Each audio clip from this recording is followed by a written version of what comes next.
Hello Mila, hello Jack. Hello everybody else is watching, and welcome to Storytime with Grandad. Today's book is from Henry's Cat, and it is The Shutterbuck. Crash, bang, wallop, thud, plop. Henry's cat didn't know what had hit him. All he knew was that he was sitting on the pavement with egg yolk running down his face, tea bags in his lap, jello powder all over his knees, and 2 sweet rolls stuck to his chest. There was a sudden flash before his eyes. Then someone helped him up, and he realised he had been in an accident. A car had come round the corner and honked its horn, which scared a man on a bike, who bumped into a lady carrying some shopping bags, who dumped her groceries all over Henry's cat. The lady allowed Henry's cat to keep the 2 sweet rolls, just to cheer him up. He wobbled his way home and arrived, still a little bit dazed. It took both the sweet rolls and quite a few more to calm his nerves. There should be a law against people honking horns and knocking cats over, he thought, and he gave himself a thorough examination in case he had any hidden bruises or more sweet rolls. He didn't have either, so with mixed feelings of relief and disappointment, he went to bed. Early the next day, his friend Chris Rabbit knocked on his door. Henry's cat opened the door in his pyjamas. Chris Rabbit waved the newspaper at him and said, "I've seen you in the paper." He showed Henry's cat a photo of himself sitting on the pavement with egg all down his face. Underneath the picture it said, "Innocent bystander, run down by mad motorist. Unknown cat suffers 2 cracked eggs and a torn tea bag with multiple sweet rolls of the chest. And suspected jello powder of the knees."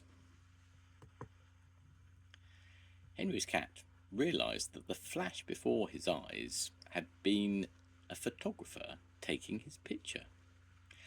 "Well, at least it will make people aware that mad motorists are around," said Henry's cat, feeling pleased that he had helped. It occurred to him that he might take photos that would help make the world a safer place for cats to live in. And people as well.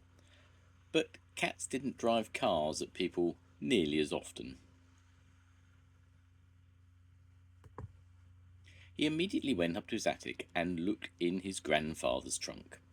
There he found a large camera with a big tripod and a black cloth that you put over your head.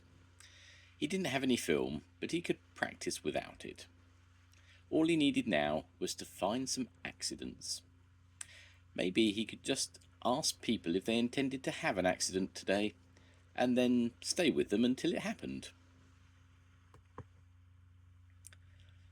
Or he could set up his camera at a suitable spot and make a sign saying, "Please have your accidents here." It didn't have to be a runaway steamroller sort of accident. Slipping on a banana peel kind would be quite all right. Walking along with his camera over his shoulder, Henry's cat became aware of a great commotion.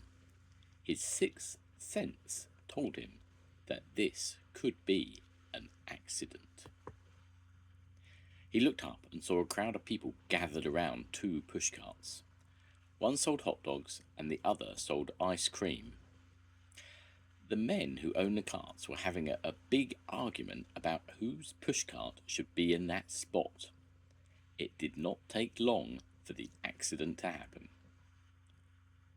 First, the ice cream man got very angry and threw a scoop of raspberry at the hot dog man, who squirted mustard over the ice cream man.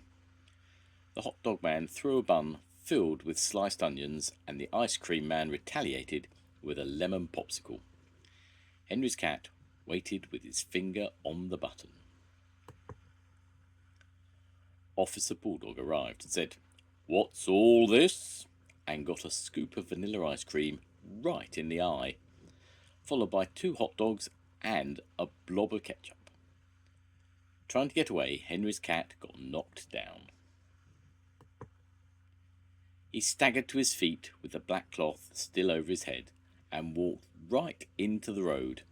A car swerved to miss him and crashed into the ice cream cart, which bumped into the hot dog cart, and they both overturned. Cars swerved and stopped everywhere. Officer Bulldog couldn't see for ice cream and ketchup, and all the others had disappeared as fast as they could. That is, all except for a passing photographer who saw his chance to take a photo of the accident. Finally, Henry's cat got across the road and took the cloth off his head. He saw all the mess and did not know that he had caused it. "Oh, what a pity. Just the sort of picture I was looking for," he said. He tucked his cloth under his arm, picked up his camera, thinking how unlucky it was that he didn't have any film. The next day, he opened the newspaper and saw himself again. This time, he was a hooded figure staggering across the road with mess everywhere. The headline said, "Maniac Cat Causes Havoc on Main Street. Reward for information. Have you seen this cat?" Well, luckily, there wasn't too much to see, except his feet sticking out of the hood. Henry's cat realised that he had caused the accident and that they were looking for him.